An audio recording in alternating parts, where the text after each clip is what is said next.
नमस्कार दोस्तों, आपका स्वागत है आपके अपने चैनल वास्तु ज्ञान दर्शन में।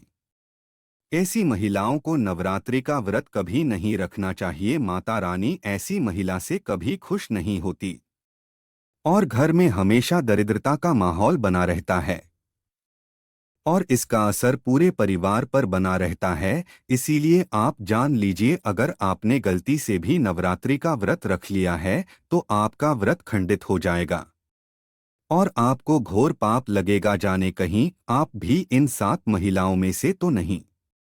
दोस्तों, इस वर्ष की नवरात्रि पूरे 9 दिनों तक मनाई जाएगी, ना एक भी दिन कम ना एक दिन ज्यादा। माँ भगवती की विशेष रूप से पूजा आराधना होती है और पूजा पाठ का फल कई गुना फल भक्तों को प्राप्त होता है।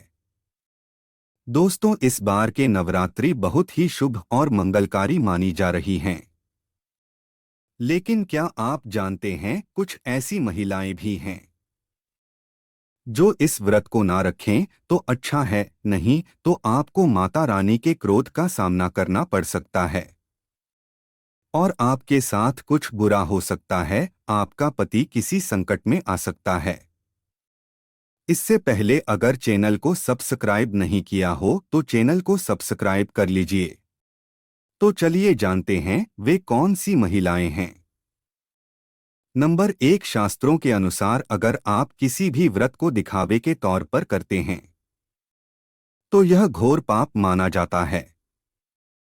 ऐसा करने से आप देवी देवताओं का मजाक ही नहीं उड़ाते बल्कि आप पाप के भागीदार भी बनते हैं। माँ भगवती ऐसे लोगों से कभी प्रसन्न नहीं होती बल्कि उसको बर्बाद कर देती है और माँ क्रोधित होती हैं। माता दुर्गा तभी प्रसन्न होती हैं जब आप सच्चे दिल से उन्हें पुकारे, पूजा पाठ और शास्त्रों का पालन करें। इसलिए दोस्तों, व्रत को दिखावे के साथ बिल्कुल भी ना करें। नंबर 2, तलाकशुदा महिला। शास्त्रों के अनुसार जो महिला शादीशुदा या पुरुष तलाकशुदा हैं, ऐसे अगर पति पत्नी में अनबन होते हैं तो वे लोग नवरात्रि का व्रत कभी ना रखें। ऐसा करने से माँ दुर्गा कभी खुश नहीं होती। आपकी जानकारी के लिए बता दें, शादी 2 दिलों का बंधन है जिसके बंधन में आजीवन रहना होता है, न कि अलग अलग। माता रानी टूटे हुए जोड़े को स्वीकार नहीं करती। टूटे हुए जोड़े का व्रत रखना, पूजा पाठ करना शुभ नहीं माना जाता है, बल्कि माता रानी तब प्रसन्न होती है जब बंधन में हो। खास तौर से अगर पति पत्नी अगर साथ में व्रत रखें तो माता रानी सबसे अधिक प्रसन्न होती है और बहुत ही शुभ वरदान देती है। ऐसे में माँ भगवती बहुत प्रसन्न होती है। इसीलिए दोनों को मिलकर पूजा पाठ करना चाहिए, ना कि अलग अलग। दोस्तों, नंबर 3, चरित्रहीन महिलाओं को नवरात्रि का व्रत कभी नहीं रखना चाहिए और यह बात उन चरित्रहीन पुरुषों पर भी लागू होती है जो जगह जगह मुंह मारते रहते हैं।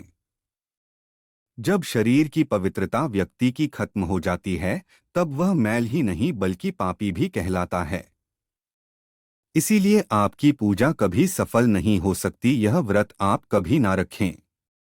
इसलिए दोस्तों, चाहे वह स्त्री हो या पुरुष, दोनों का मन साफ होना चाहिए, तभी माँ का आशीर्वाद आप पर बनेगा।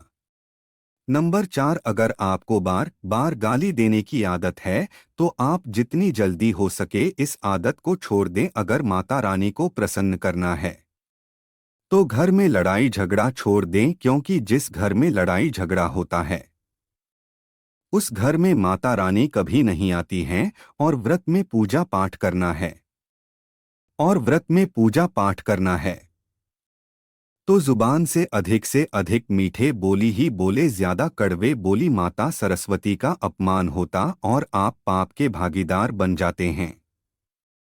इसलिए गाली देने की आदत को छोड़े और लड़ाई झगड़ा या आपसी मतभेद करने से बचे, जिससे कि माँ आप पर कृपा बनाए रखें। दोस्तों, नंबर 5, अगर आपको कोई गहरी बीमारी है तो आप इस व्रत को ना रखें। जैसे उदाहरण के तौर पर शुगर की बीमारी, दिल की बीमारी, हार्ट अटैक, शरीर में कमजोरी होना, चक्कर आना, बीपी का बढ़ जाना, शरीर में दर्द होना, तो आप यह व्रत कभी ना रखें। नहीं तो आपके साथ कुछ भी हो सकता है, इसीलिए सावधान रहे। महिला को पूरी तरह स्वस्थ रहने पर ही उपवास रहना चाहिए, जिससे माता रानी का आशीर्वाद भी बना रहता है।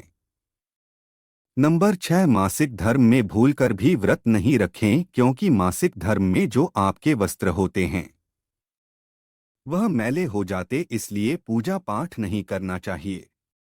कुछ धार्मिक मान्यताओं और परंपराओं के अनुसार मासिक धर्म के दौरान महिलाएं व्रत और पूजा नहीं करती हैं।